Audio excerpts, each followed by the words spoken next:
Welcome back, Brain Scratchers. I have yet another mini-scratch for you, although this one is not an update to a previous story. However, there's so little information to really review, I thought it would fit this format a little bit better. This guy that we're looking at right here was so private, it is very tough to figure out exactly who he was and what he did.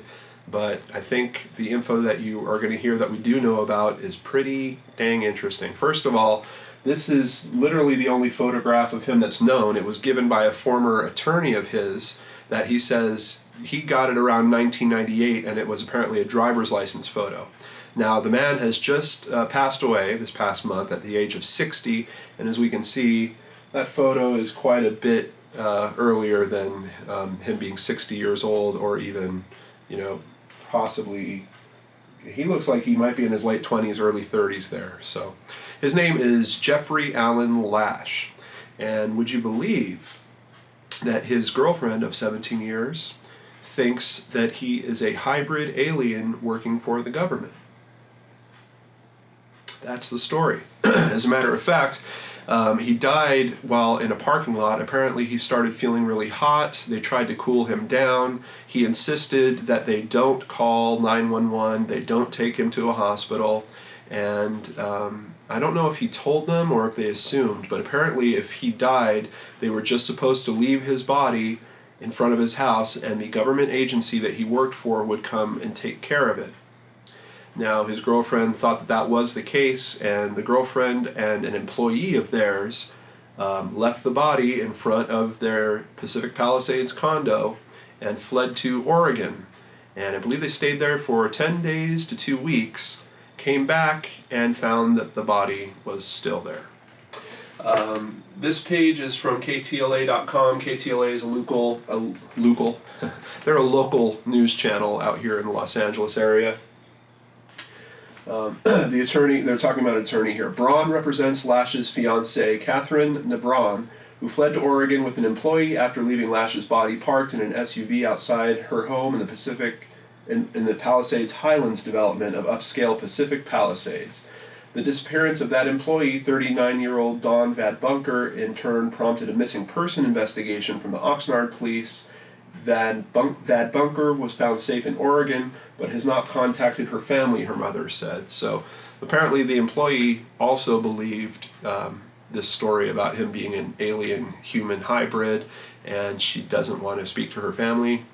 I guess maybe her mom didn't agree with her or something. There seems to be some relationship issue there. But what's also interesting about this guy is he had collected, his home was filled with 1,200 guns, tons of ammunition. I've heard like literally up to 6 tons of ammunition, as well as $230,000 in cash with a cash counting machine. Now, Pacific Palisades is a pretty affluent area. I used to do computer support jobs over there. I think the condo that they were living at was only a 2-bedroom, 2-bath and cost over $3,000 per month just to rent it. So that'll just give you a little idea. People that live in the Palisades usually have a lot of money. And this guy came from pretty modest upbringing, dropped out of UCLA in the mid-1980s, and his father's girlfriend basically has no idea how he could have come into the wealth that it would take for him to amass all these guns, all these weapons, all this ammunition, as well as some other stuff. We're going to jump to the next article here. This is from Heavy.com, and this is a very cool format. I highly suggest you go read this article. This is 5 facts that you need to know about Jeffrey Lash. Here's a picture of all the guns here. Number 1, he claimed to work undercover for a secret government agency.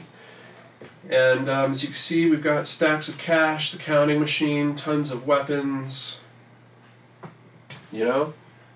I guess it's possible. How else do you come into all this and fund it? It's strange to me, though. I mean, if he was here to protect the Earth from something, and he's amassing all this weapons, wouldn't you also need people to use those guns? I mean, what good is 1,200 guns if you don't have an army to use them? I don't know.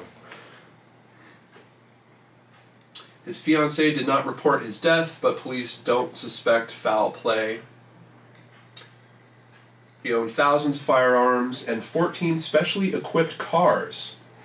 And what's really interesting is one of those cars has apparently been modified so it can drive underwater, which I've never even heard of before, and I just can't even think of the application. Where would you use that?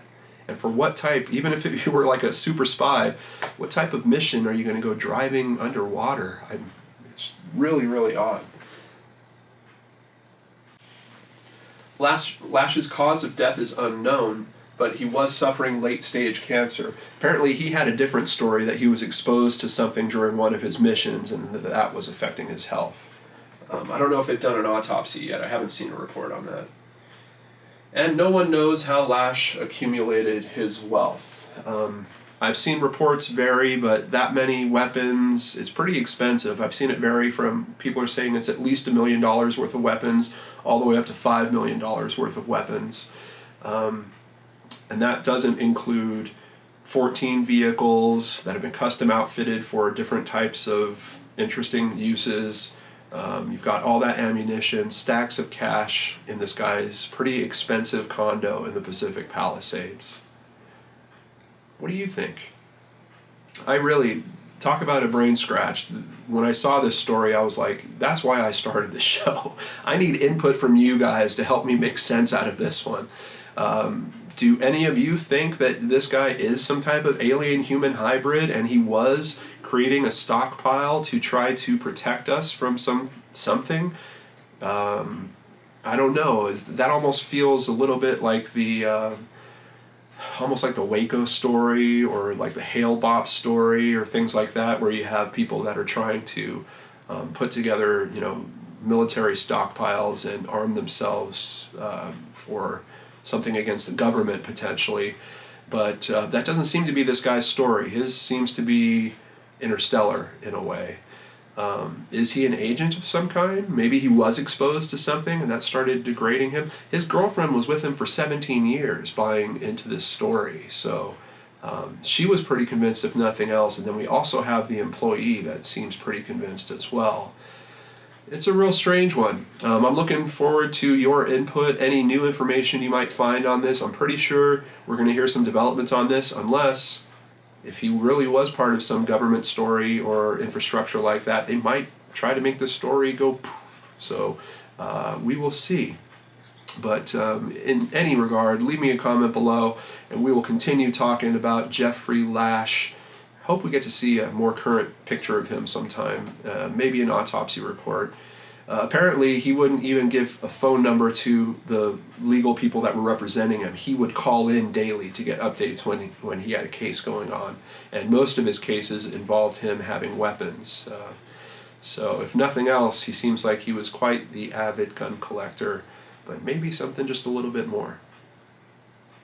I hope you're all having a great day. Thank you so much for joining me on this mini-scratch. I will catch you on the next show on Geek and Dork's YouTube channel.